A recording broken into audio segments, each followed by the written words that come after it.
We find ourselves in the third international break of the season, and it feels like it's been a pretty long season already. On Planet Sorare, we're getting ready for game week 29, which will be the first domestic game week back after this third and final international break of the 2024 calendar, certainly anyway. The next international break I don't think is until like February or March next year, which is about to kick off the ultra marathon of football in this winter kind of festive period, as it were, across Europe in particular. Now, after game week 3, we did a video on the channel in that international break having a look at, the strategy that we'd brought from this summer in lieu of the changes we were expecting to see on Sorare, to see if, the strategy that I'd brought into the season was working, has shown signs of, it was going to be able to yield as well as we'd hoped.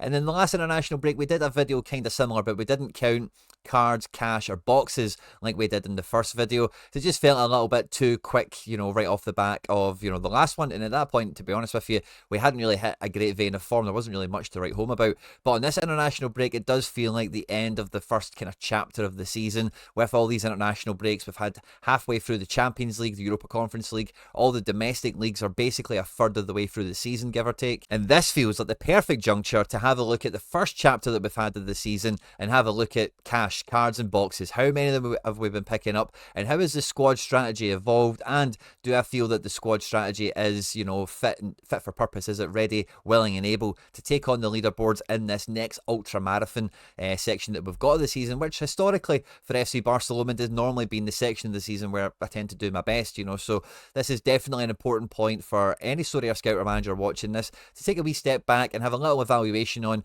where opportunities were maybe missed, as well as, where is the success coming from? Is there a competition or a strategy to lean into a little bit harder? At any point in this video, if you do laugh, you learn, you like something or whatever, please do like and subscribe to the channel for more content like this, and get into the comment section in this one and let me know if you've had any reflective moments, if you've got any big kind of takeaways for your Sorare club, your squad, your strategy, whatever you want to think of it as, in this international break that you've done something about, or you're going to do something about going into this, next chapter of the season, as it were. If you are brand new to Sorare and you haven't even opened up your account yet, there's a link in the description in this video that will get you $50, pounds, euros, whatever your currency is, of market credit to go out and reinforce your squad, as well as all the other beginner bonuses that Sorare have available. There's been lots of beginner incentives that come out at different points of the season, and no matter what they are, that link in the description will always be loaded up with all the best beginner bonuses and freebies and goodies and whatever is on offer at any given point. If you get stuck, or if you've got any questions you need answered, jump into the comment section and I'll come and sort you out. And if you need an actual beginner tutorial video, again, that's linked in the description of this video. This is a bit more strategical, a bit more analytical, laying out a strategy. What have we seen that's good, bad, or indifferent, and what are we going to do about that? And yeah, basically, let's get stuck straight into this one. Now, to get you up to speed, in case you missed that first video after game week 3, where we were counting up the cards, the cash, and the boxes that we'd picked up so far, at that point in the season, we'd won $90, we'd won 6 cards, and we'd picked up 12 boxes. 2 of the rewards were very low tier, and I think we ended up giving them away, but we won an Ogawara from Dinamo Zagreb, we picked up an Oguz Iodine of Fenerbahce, we also got a Sirencio Somerville of West Ham, and we picked up a Luka Stojkovic as well of Dinamo Zagreb. So some fun cards, in the opening stages, as well as some guys that weren't really up to too much. In game week 4, we picked up 3 card, which was our first super rare win of the year, and that was a Mark Gui. Now, we actually won Division 2, I think it was, for this, and that was a card at the time I thought might have offered us something, but sadly, yeah, first place in Division 2, some really good scores here from some of the heroes at FC Barcelona, and I did hope he would maybe get some midweek utility, but sadly that didn't really happen for Mark. In game week 5, we've won 4 rare boxes and picked up 1 card, which was a Patrick Osterhager, which for a tier 4 is definitely not something that would have helped the gallery very much at all. And we won that card out of the top tacklers, which is funny to see. We've won out of a special. And the boxes we got were some high star, some high volume, some good star boxes from the contender region, as well as starting to get a little bit of joy in the lower divisions in Champion by this lineup here, which looks quite fun. Game week 6, we've got 1 box and 1 card, which would have been this Farid Alidou, who again is a card that did not make any impression on the gallery at all and is no longer with the club. Game week 7 was an international break. We only won 1 box for that, 0 on game week 8, and then we came out of that international break into game week 9 and we've won 8 boxes in the card, which would have been this Andy Diouf fella, which former Ren card, I'm pretty sure this guy's in Laird's gallery somewhere. Does play, bit of a talent, bit of a prospect or whatever, but not a great SO5 card, and again is no longer with the club. Cap 270, we've got a good box out of here, so that's another special competition we've done well in. La Liga, low division, is done well. And the contender strategy only has 3 lineups in it, which is very much an average amount of lineups I've had across the early section of the season in this region. But again, 2 boxes, a decent one and an average one.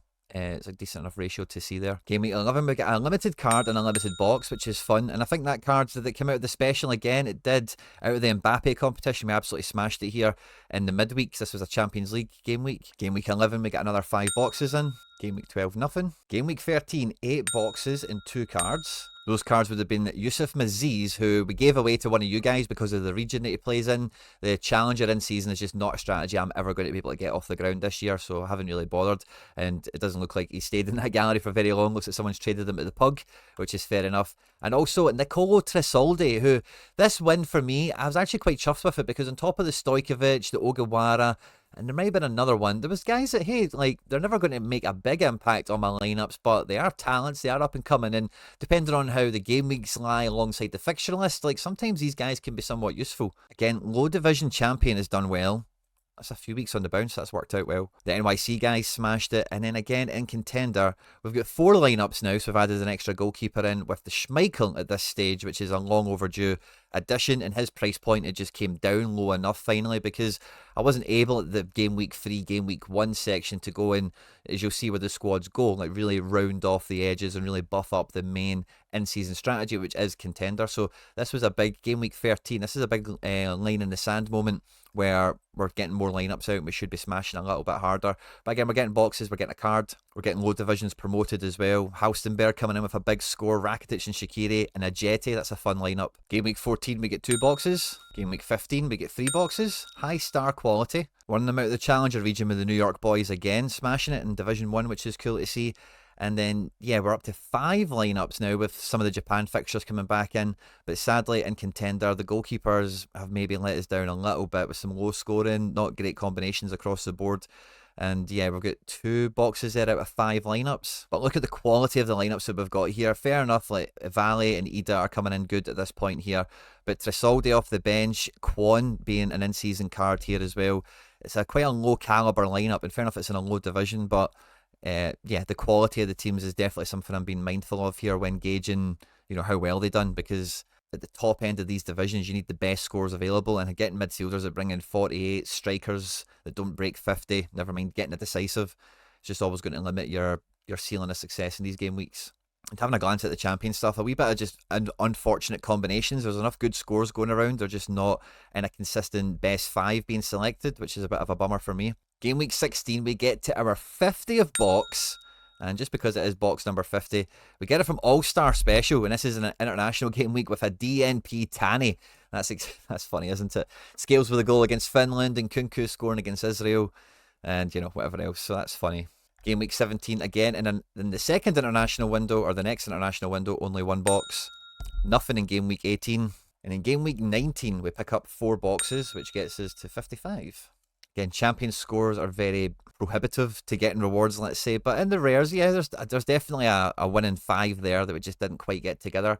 And the contender lineups feel like they're getting stronger across this top row, certainly. Still at 5 lineups, but again, just not enough good scores in this game week in particular. Yeah, the non, or just all the goalkeepers rinsed me. Negative decisives everywhere for all of them. And no Celtic clean sheets, so bit of a tough one, game week 19. Now, I actually did craft my first card in that international break, and just before coming into game week 19 in that international break, I crafted my first rare card after picking up the thick end of 55 boxes to get to the 100 essence mark, and I was quite fortunate. It gave me a champion playing goalkeeper, which is always a profile you're happy to take out of the card factory at that tier 3 plus level, or whatever it would be at 100 points. And we got a Gauthier Lasseneur here of Saint Etienne, and he's not been that great for me. He's been kind of halfway okay. He's definitely a team 3 level goalkeeper, and we got to use him for the first time in game week 19. And really from this point is where I feel that, you know, prices and in season that came down, especially for Celtic cards, to like a really good price point, as well as, like, you know, some of the crap variants that's maybe went against some of my teams previously It's started to kind of iron itself out. We're getting players coming back from injury, being fully fit, and some of the rotation has become a lot easier to predict and forecast. With some of the cards I've got, it's been easier to just make easier selections and take less riskier ones, and that really did start to pay off in game week 20, where I didn't follow my heart and play the full Celtic lineup against Atalanta. I made a special lineup, and I couldn't have done this any better if I tried. Really, I think there was maybe one player that could have went into this and it would have made me win the division, but we finished 10th in All-Star. So again, another special competition where we've picked something up. We get a tier 2 card, which is the highest tier card that we've won so far, as well as a box. And yeah, looking at this under 23 lineup, John Pacheco or Works could have went into that lineup and made it a bit better. But before, this is probably one of the biggest regrets I've got of this season so far. Coming into this game week, as you can see, I brought in an Unai Marrero. Right before the midweek deadline, it was confirmed that Alex Ramiro was not going to play for Real Sociedad, and Marrero was the only goalkeeper in the squad. And it's very unlike me to degen so hard into a card like that. I didn't actually have anything in my wallet or anything like disposable cash to just go and pick him up for the 40, 20 quid, whatever he was, somewhere between 20 and 40, I forget. So I ended up doing a trade to get one in for the deadline to get this team fielded, which you can see Sociedad won 2-1 in this game. When it was 2-0, Marrero was on for like an 80, Pacheco was pushing 100. This team would have definitely paid off. They'd definitely been worth something, but Tel Aviv or whoever it was they were against sadly got a consolation goal and absolutely killed the scoring. But I traded away Ogawara, Shakrun, who's, as you can see, still not played for Hanover, Luka Stojkovic and Nicolo Tresoldi. The 3 cards that I'd won early season that, weren't really going to make much of an impact to my lineups, but they were cool cards. They fitted the gallery and they covered some different parts of the fixtures that, might have been useful to me, and they were all in season. So I traded all them away for the Marrero, and when this game week finally kind of clocked in for this team, when that goal concession happened, I was absolutely gutted. Yeah, Maccabi Tel Aviv it was. So, a mistake I don't, or something I regret I don't normally harbour, or something I don't normally do that often, and it definitely didn't work out for me on this occasion. So I'm so glad it was balanced off by this absolute mega all-star team kicking in and coming in 10th. And not only did it win a tier 2, but it won a tier 2 that was one of, probably a star, certainly a star in the contender region itself, and it is Marvin Wanizek. And really winning that card, it gives you a lot of, gives me a lot of extra firepower in the midfield spot, a guy that's very captain capable, and a guy is an in-season card that really dovetails super well with all the Celtic cards in the Celtic collection. The Bundesliga 2 fixture list is very generous, and winning this card was such a huge W. Like, I don't think I would have ever won a Wanizek previously and been happy, even in the old All-Star days, but because of the way the Celtic strategy, the contender strategy, the in-season strategy I've got is bubbling along, it is reliant on me winning guys like Wanizek. I don't want to go and buy them all, Now, I don't mind going and buying Celtic cards to strengthen my lineups. And like I mentioned before, the in-season prices had just got too good. Right before winning this Wanizek, I'd picked up an Austin Trusty before he kind of got in as being relatively nailed in the Celtic lineup for a very nominal price, £14 on the button. Luke McKeown, who's a rotation player, but I reckon I'll be able to forecast whenever he's going to feature or maybe have a good game or whatever. We managed to pick him up for 11 quid. And then the goalkeeper pricing in this region just became so affordable. When I picked up Ross Laidlaw for game week 501 or whatever, whenever the SPFL came on, he was like 60, 70, 80 quid. And all the other goalkeepers of that standing were like 90 to 110 quid. So when I'm seeing Ellery Balcombs on the market now for 20 quid, I went and picked one of him up right away. After seeing Jamie McGrath going from strength to strength at Aberdeen, a card that I've long admired and never really had many Dundee United issues, so it was always a hard card to get, but now he's got enough Aberdeen copies out there. His price was relatively affordable, around the 40 quid mark. And again, before Wanizek came in, McGrath was half of my play to kind of diversify out with the Celtic midfield and have a guy that's captain capable that should be winning the majority of their matches and is towards the top end of a domestic league. I got a wee backup goalkeeper in just because I don't really have enough of them lying around. This guy is on loan from West Ham to Motherwell, so one to watch out for. Before finally getting my second classic, as it turns out, Alistair Johnson. And again, waiting for his classic price to come down took forever, and his form is fantastic, and I think I got him at a very good point here, where the classic card's still kind of hovering around the price point I did pick this up at, £58 or so, which is great. But this is a top scoring defender, the most reliable defender in the stack, and only having one copy of that was a bit of a limiting factor. So then when Wanizek comes in at this point, like, I just feel that the gallery have managed to get in-season cards really affordable, extra keeper utility really affordable, and then winning a guy like this, as you can see, he's played 5 game weeks, come out with 3 rewards already.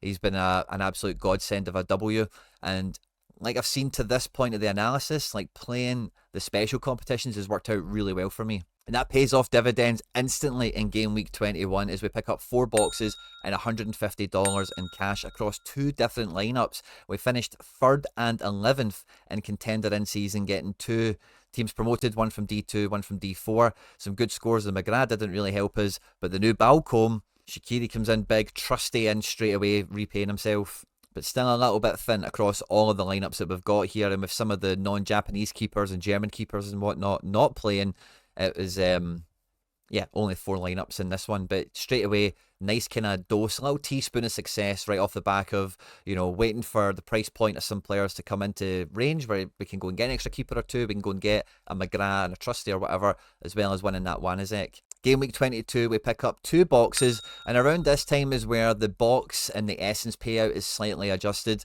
and I ended up crafting my first super rare. I'd got to the 20 point mark and I'd been there for a little while, and it just felt that with the adjustments that they'd made on the boxes, getting to more points than that on super rare is going to take a long time, or I'm going to need to be wildly more successful than what I have been to this point.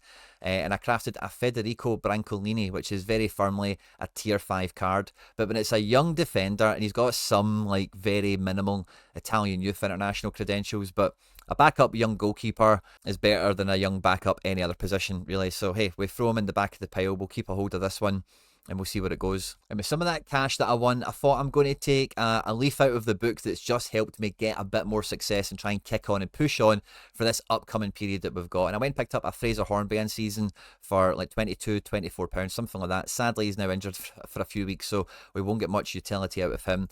We also got a classic Mikel Cuisance, which is a card that I've been a big fan of. You can see when I bought him after that 95 pointer. But this is a guy I've been a fan of for a while. He's had his problems and not really had his career kick on, but it feels like he's found a bit of a home at Hertha Berlin. And again, similar to what I was saying before, smashing midfielder cards that can rotate in with the captain's armband into a variety of different squads is something that I need more of. And 45 quid for a guy like this is very good bang for buck. And with Alex Valley playing so well in this kind of little DNP run that Greg Taylor's had, I've managed to pick up an in-season version of him. This is only my 2nd ever Greg Taylor card at Rare, so kind of long overdue to have a second one. And with the Valley situation being in and out, having an in-season left-back guaranteed handcuff situation just made a lot of sense. And then I also went and I picked up a Mohamed Giazi, who for like £2 or £3 or so looks to be a very AA hungry defender, who's a guy that previously in Sweden was a bit of a set piece maniac. Didn't really work out for him in MLS, but playing at Lillestrøm, who are like fighting against relegation in Norway. When I bought him, he only had 4 games left. He's played 2 of them already, so 2 games to go for him. And for £2 for an in-season defender, I just thought, hey, let's just get him and use him. We've had a 58 and a 57 out of him. He's not been too bad. And in game week 23, we went out and picked up 8 boxes. We got a super rare, we got a bunch of rares, and another wee limited as well. And this really does start to feel for me that for some of the areas of the squads, the strategies that have been kind of suffering, some of the problems are starting to work themselves out. Like Brais Mendes returns from fitness, from injury back into fitness. Same with Danny Olmo. Subimendi has a good game. I've got that goalkeeper who comes in and does well. Josko's going from strength to strength. Jota's getting into his team. Kang In has been phenomenal all season. I got Soboslai quite cheap earlier on. He seems to be a regular starter. Bit of Cherky season happening as well. And all across all these teams now, I've got real killers. It feels like I've got real viable options in every one of them. The Jihazi and the Hornby here do actually combine for a little promotion, which is nice. Game week 24, where Celtic beat RB Leipzig 3-1. Sadly, no prizes here. And then game week 25, we came out with 8 boxes, 3 cards, and $100 in cash. We won a Thomas Arajo from under 23. We got a backup goalkeeper in limited from the NYC guys. And we won our first actual super rare card in a weekend game week, which was nice. And our first one since the Mark Gui right at game week 4 or whatever it was. And we got a Kyle Larin, who for quite a low tier, like very good in-season playing forward in La Liga. So, his scores aren't great or anything, but he does start, he can score a goal, can get an assist or whatever, so definitely someone we can maybe get a bit of utility, a little bit of yield out. And having added in further budget options in season with the price points coming to where they are, Carter Vickers for under 100 quid, Rio Hitati in season for 40. Our second Ross Laidlaw, so I don't know if I mentioned that we actually ended up getting 2 Balcombs. We got a second one right after winning the Wanizek. And then I opted to go for a classic Craig Gordon, and this has actually became a bit of a cheat code card because not only do Hearts have midweek utility, but he's actually also the Scotland goalkeeper, which I kind of forgot about when I bought him. So a bit of a Brucey bonus. And then we get to game week 26 and 27, which is the current international break that we're in. And let's see how Craig Gordon in Scotland does. Let's see how this in-season team does. We may have another little bit to add on to the tally. Craig Gordon's got that clean sheet locked in, double game week. You never know how this one will turn out. Maybe another couple of boxes, maybe another couple of quid could be on our way. And really, in the spirit of this video and like analysing the strategy and just thinking about making sure I've got options open and available for some more in-season action potentially, as well as just taking advantage of some really cheap price points in the market, I added in a Javi Lopez. We managed to get a classic Liam Scales in, which similar to the second Johnson and the second Taylor we've got for this multi-entry strategy, when you're bulking in a really power squad, a really stackable squad like Celtic, the more copies you've got in active collections, the better. And his price just took forever to come down. I also added in another non-SPFL, another non-Celtic defender in Melly Mullenstein. The Serie B calendar runs very favourably with the Scottish one throughout Christmas and New Year especially. And for a defender, like again, you can see where I bought him when he brings in that 37 score, but solid AA, top of the table club, looking to get promoted, and he's a guy that's scored well enough in the past, so a defender like him for under a tenner to help with that classic, you know, relief, extra options, extra quality picks, depending on the way the fixtures lie out, the better. Luka Sucic adding in with some of the Sociedad in-season champion stuff we've got going on here, seems to have really made a name for himself, actually becoming a regular Croatia international now, as well as really bringing in the cherry on top of the cake for the in-season Celtic strategy and Arne Engels. Now, I really didn't want to pay big money for Engels because I could have got him at like 40 or 60 quid when he started his Celtic career and he wasn't really that great, but sadly after taking set pieces and having some peak scores, his price went to the stratosphere. But I managed to, with some of the boxes, the cash that we'd won, and with that Thomas Araujo card, selling him into the market, I didn't actually pay that much for this Engels, including, you know, the market credit and everything else, selling a card to buy him and all the rest of it. So yeah, 150s went over for him, but it's only actually cost us out of our wallet maybe like 40, which we'd accrued anyway from other wins and selling other cards. So the Engels was a nice kind of organic pickup that we'd made here that feels like really we're super stacked in defence, we're super stacked in midfield, and the only thing that left to kind of really address, especially with that Hornby injury, with a Jetty not really been super nailed, was getting an extra power forward. And having previously brought him in, hoping he was going to move to Juventus in the summer and then trading him out when his injury didn't clear up quick enough, we've brought Domenico Berardi back in. Now, he might move in January to somewhere like Besiktas or whatever, but between now and January, I just want a bit of this action. I just want a Berardi power forward to help complement some of the other power cards that we've got now in the gallery. I also crafted my second rare of the season, and we managed to get a champion card. We picked up an Enzo Baranachea, who is owned by Villa but on loan at Valencia. And really now, as I look at game week 29, when we came out of this international break, and let's see how we do finish out with it. We've won 78 boxes, $340, 17 cards across a few scarcities. And when I look at the 18 lineups that I've got potentially going out, and yeah, there'll be a wee bit of tweaking to this when we see predicted lineups, and maybe one competition or two might get swapped around a little bit.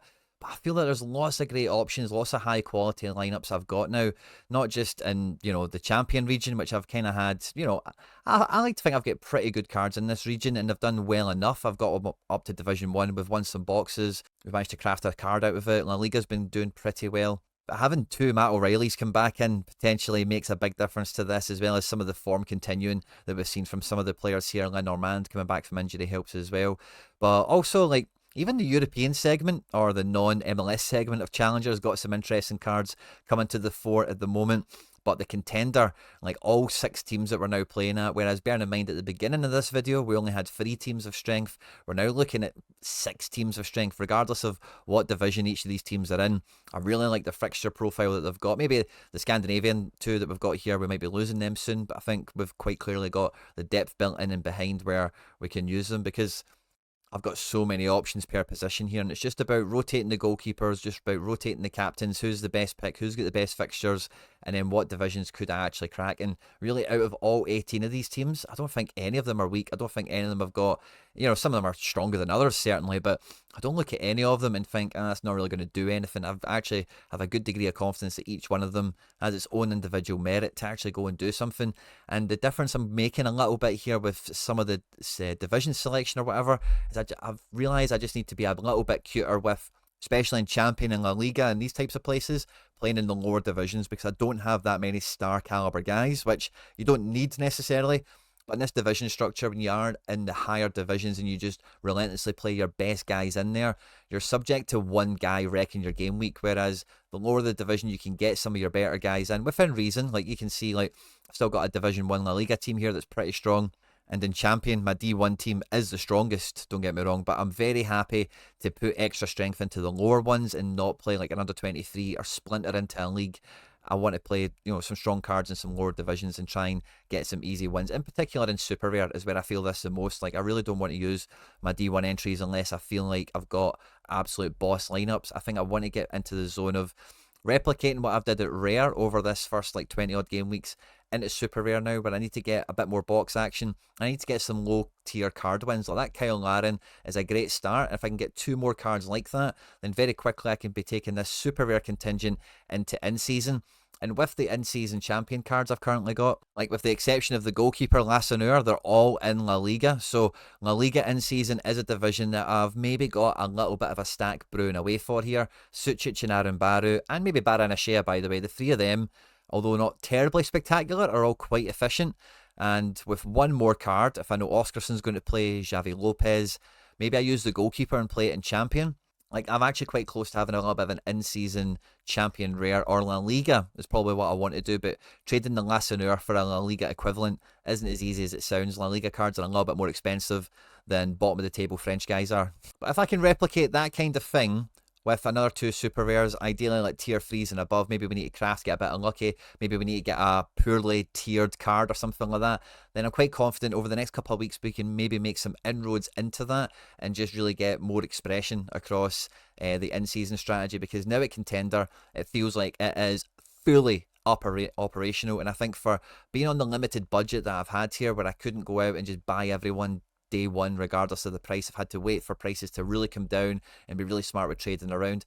I'm quite content with how long it's taken me to get to this stage, although it's frustrating that I've not won quicker or bigger at this point of the season, because historically, although I do better in the festive period and I normally have a little bit of a golden spell around March, I normally do have like a win early season. Like last year I won Cap 240, finished number 1 and got that unique Ivan Martin, I think the 3rd or 4th game into the season. And if you wind back the clock and look at FC Barcelona, we do normally have some big wins early on. And yes, we did win D2 and get that Mark Gui. It's not quite the same kind of thing. So we've definitely not won as big or as much at this point versus other seasons gone by. But I think that's just because of my own individual approach to getting the balance of classic and in-season strategies aligned the way I need them to. And it feels like with Contender Rare, that is signed off, ready to go.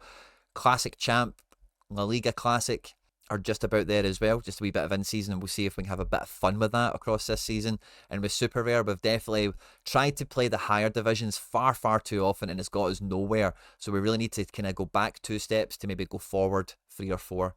And overall, I'm really optimistic. I'm really excited, especially for the Contender stuff, because when it gets to the festive period, it's just really England and Scotland and a little bit of other Contender stuff that runs throughout that festive period. And really, I should be having my way with a lot of leaderboards come then. So I'm pretty excited to get to the festive period and hopefully rack up a lot more wins between now and then to give me a bit of a springboard into that period where we can just be hoovering up podiums, smashing out big results, winning big cards, giving away more stuff to you guys ultimately as well, hopefully. And yeah, onwards and upwards from here, guys. I hope you enjoyed this one. Don't forget to hit the subscribe button for more content like this, and get into the comment section if you haven't already. Of course, on screen and now some other stuff that I've made that YouTube thinks you might enjoy. Stay out of trouble, and I'll catch you on the next one.